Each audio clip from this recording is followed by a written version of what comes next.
So, in recent news, Jada Pinkett Smith decided to take a break from having weird interviews with her husband, Will Smith, about her extramarital affairs. And also, she decided to put G.I. Jane on hold to produce a documentary for Netflix about Queen Cleopatra. The trailer just dropped today, and the most obvious thing, or the elephant in the room, is the skin color of the actress who's playing Cleopatra. Jada Pinkett Smith decided to cast a black woman as Cleopatra. This is obviously historically inaccurate because, as we all know, Cleopatra was a member of the Ptolemaic dynasty, uh, who in this dynasty or family lineage was descended from the one of Alexander the Great's generals, Ptolemy. And, you know, this whole lineage was basically Hellenistic Macedonian Greek. I think the more troubling thing is that Netflix is allowing an ideologically motivated documentary to be published on their platform under the guise of it being educational or a documentary that you could learn something from, when that's clearly not the case just by looking at the trailer or the poster. In this video, I'm going to do an overview of just what the position of modern scholarship is, and also uh, you know give like the main points of why uh, this documentary and like the people who think Cleopatra was black are just like straight up retarded and morons, because and clearly don't understand ancient history or genetics or family trees or anything that's like considered evidence for that historians and archaeologists would use. Now, first, how about we take a look at what modern scholars say about the matter of what race or what Cleopatra looked like in terms of physical, like facial features and skin color. So, uh, my, Dwayne Roller, Professor Roller, and also Michael Grant, they, they and the majority of, if not all of classical scholarship agree that Cleopatra would have been like 100% Macedonian Greek and would not have had one drop of Egyptian blood. She was essentially a Macedonian Greek, part of the Ptolemaic dynasty. If you take a look at her family tree, there's really no evidence that like any intermarriage between the Ptolemies and like any sub-Saharan Africans occurred. All of the members of the Ptolemaic family tree would have been either like actual relatives of the Ptolemaic family, so like a lot of inbreeding going on, or if there, any gaps that occur in the family tree, most likely would have been filled by like Hellenistic Greeks that were living in Alexandria that would have been like closely tied or like closely, very close to the Ptolemaic dynasty or family. And also, it should be pointed out that another scholar, Catherine Bard, who's a classical archaeologist at Boston University, I love her response. It's just very like straight and to the point, as if like, or and rightly so, she doesn't really have time for like nonsensical questions such as what race was Cleopatra. She straight up says that yeah, Cleopatra was Macedonian Greek, so she would have been white. There's really nothing else to say. So these three scholars and the vast majority, if not all, of classical scholarship and archaeology agree that Cleopatra was mostly, if not completely, Greek. She would have looked white. So, the Afrocentric hypothesis or lens should not be taken seriously.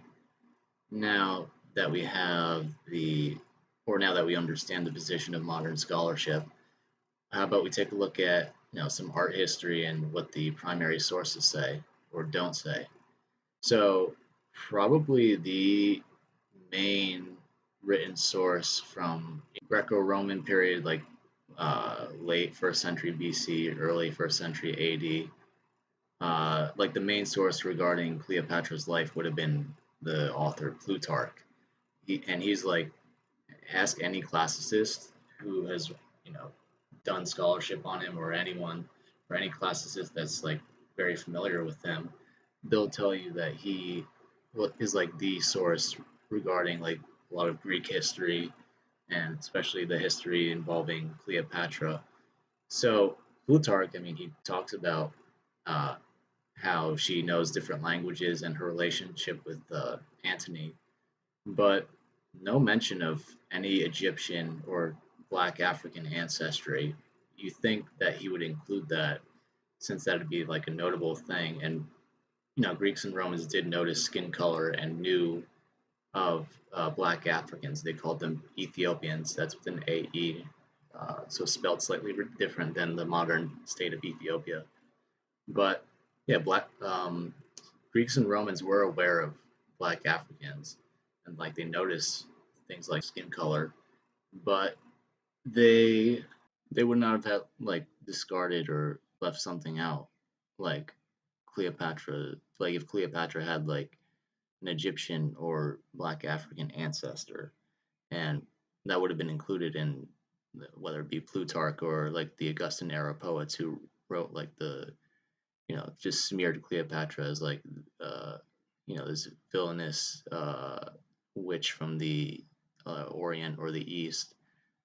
I mean, also the Augustan era poets would have had every reason to include something like her having Cleopatra having an illegitimate or uh, family member who was either Egyptian or Black African, but the Augustan era poets didn't use that, and they didn't include or say anything about her having an ancestor of Egyptian or Black African descent, and Plutarch doesn't include anything.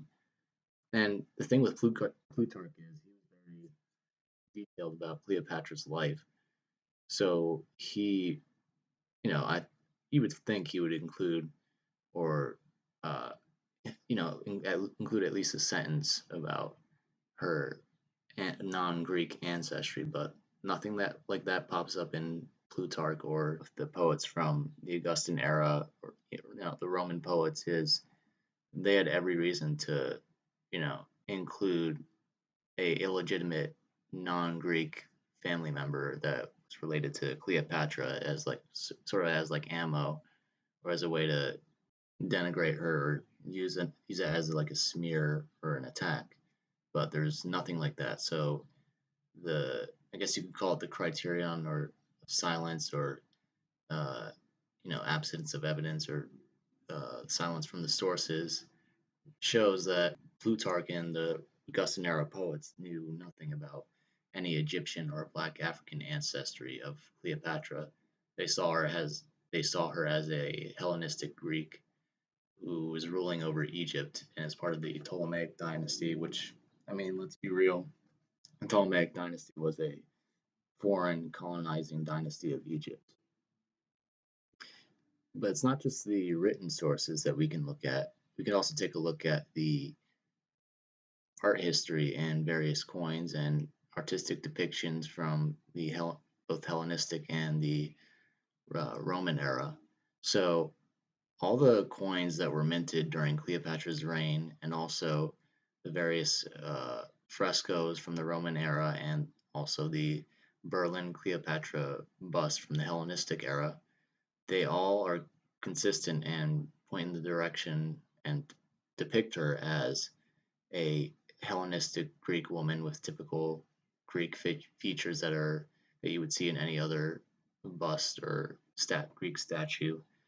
So, and I'm including this on the screen.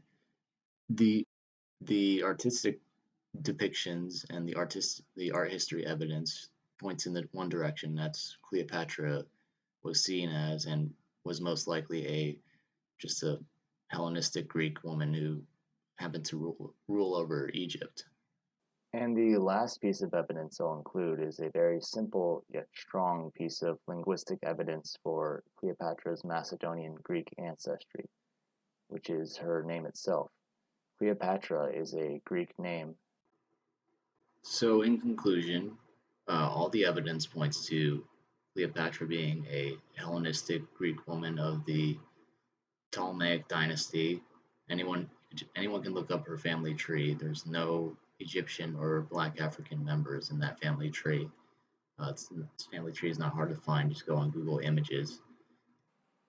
And I just also have to state that Afrocentrists such as Jada Pinkett Smith do not know what they are talking about when it comes to ancient history or archaeology or the history of ancient Egypt and the Hellenistic world. And they're straight up inept when it comes to these topics, and they should not be taken seriously. My advice is to not waste your time on this documentary because nothing of value is going to come out of it. There are plenty of other good documentaries that you can find on YouTube or History Channel or Discovery Channel or any other platform, really. But I just wanted to make this quick video to address essentially what was breaking news on Twitter and Facebook, and I felt the need to do a rebuttal to what seems to be a ideologically driven pseudo-historical false history documentary.